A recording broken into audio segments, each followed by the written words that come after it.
Okay. My name is Karina Vasquez. I am one of the domestic violence advocates at Sacred Heart Community Service in the Family Support Program, and I've been here about 12 years.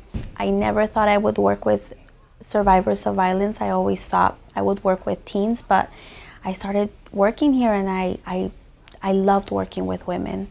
I loved being supportive of them and just being their cheerleader on the side, encouraging them, letting them know that they have the strength in themselves to have what they need in their lives to feel happy, to feel safe.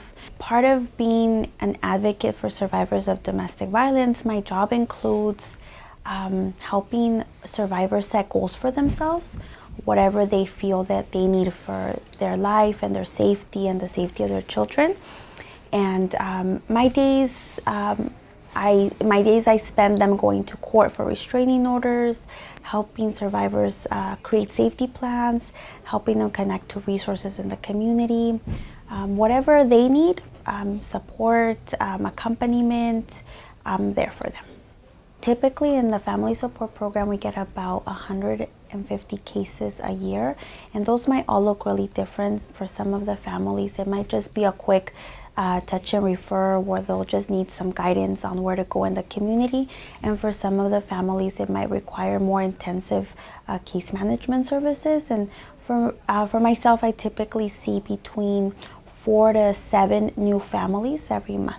One family that I can think of that really stands out for me, and the reason that I think a lot about this family is because she received different services through Sacred Heart. It wasn't just through family support that really helped her move into a place of safety. Sarah, I began working with her last April, a year before. During that time, she had shared with me things that were going on in her relationship with her husband, who she'd been married to for about 8 years, and they had 3 small children together. There was a lot of controlling and a lot of verbal abuse. Sadly, the dad was very addicted to meth, which was exacerbating the situation. For Sarah, she was able to not just access my program as family support, but I was able to get her into food and clothing for her children and get her into the rapid rehousing program. And I think all of those things together during a moment of so much crisis, I think really helped her to see that she can have stability and safety, so that she doesn't feel that maybe she made the wrong choice and feels that she needs to go back to her husband because of economic reasons. I do this work because I feel that if I can help a survivor find safety and find stability and so that she can find her power, I feel that I'm also helping her children. In order for us to end domestic violence, we have to start with how we raise our children, the things that they're exposed to, the messages that they receive about relationships. And if I can be supportive to the families I work with and have conversations about, the messages that we send to our children, I hope that I'm being impactful in being part of ending domestic violence. I'm Matt King. I'm the Director of Organizing at Sacred Heart. Our work is 2 big areas. One, we are bringing people together to work on policies to bring tangible change into people's lives. For example, we just won a huge victory to get a just cause eviction ordinance passed in San Jose. And the other big part of our work is to build leaders in the community, to build stronger relationships among people, to build stronger communities, to help people understand that they really are the people who control the destiny of their lives and their communities. We consider ourselves organizers, not advocates. And from the outside, advocacy and organizing can look very similar, but there's a really important distinction. One way we talk about it is to say that advocates have issues and organizers have people. Organizers bring people together to do the work for themselves, and advocates fight for an issue. And the reason that the distinction between advocacy and organizing is so important to us is because we think there are 2 key things that have to happen to build a more just society. One, we not only have to change the values that are used in making decisions about our society, but we have to change who is involved in making those decisions. And the advocacy model does not change the who is involved. Organizing does. So when we bring people together who are directly affected by the issues we're dealing with, whether it's around housing, wages, immigration status, domestic violence, or education, all of the various things we work on, when we give those people a chance to have a say in the future of their communities, that is how we change things. That is how we change the values that are used in making decisions. That is how we put people who are affected by issues at the center of decisions, and that's how we really build a more just society. So to give you an example of what I'm talking about, one of our leaders in our tenants justice work is Ruby Dominguez. And Ruby has a story similar to so many other people in our community. Ruby lived in an apartment with her young children for 27 years and was evicted for no reason. That led to her having to live in a motel so her son could keep going to his school. It was either a motel or the street because there were no protections for Ruby as a tenant. So I said earlier that we build leaders, and that's a little misleading because what we really do is find leaders. Ruby didn't need us to tell her how to fix the community. Ruby didn't need us to tell her what she needed in her life. What Ruby needed was to know that there was a way for her to exercise the leadership that's already within her. Fred Ross, the organizer who found Cesar Chavez, said, "An organizer is a social arsonist who goes around setting people on fire."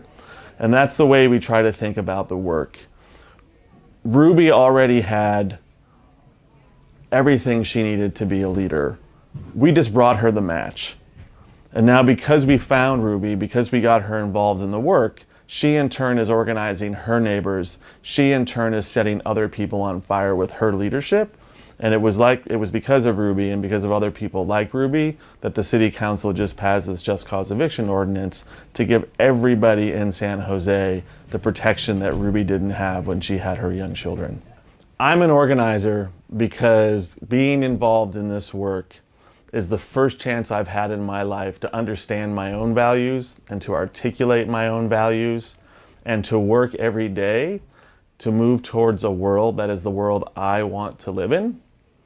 Racial justice, economic justice, every issues around gender and orientation and immigration status and everything else. I understand that I don't want to live in a world where people are oppressed for all of these reasons. And this work is an opportunity for me to work with other people to build a better society. My name is Lilly Tapia. I have been at Sacred Heart for 3.5 years. My position is Director of Essential Services. We see so many people who come in through our doors, and I think everything that goes on outside of our doors is reflected with, somebody who comes in and goes to our welcome center and asks a question. And the question may be, I just got evicted and I have no idea what to do next. And what we see is somebody who needs a place to live. We can't help somebody with finding a place to live. But what we can do is we can help them find money for housing. We can help them save money on the services that we offer here and really just allow them to get to know what the rest of the agency does and making sure that the programs and services we have here can give them some relief to stabilize and get back on their feet. We see people about 450 families on average a day who are here to receive clothing. And out of those people who are here to receive clothing, we probably see about 75 people who are here to receive survival backpacks because they are our homeless population. I wake up every single morning and I'm thrilled and excited to be here and to be working at Sacred Heart. The force that drives me every day is knowing that when I was growing up in a very difficult time, there was always somebody to lend a hand to me. I want somebody to feel like there is hope in being in a place that feels hope together. And I know that every single staff member who works alongside me has the same hope and beliefs and passion, that we know that there's poverty around us. We know that this is the reality every single day, but at the same time, we come into work and we're thrilled. We feel so much gratitude for being with each other, for being able to serve, for being able to acknowledge that the person next to me depends on me and that I depend on the person next to me.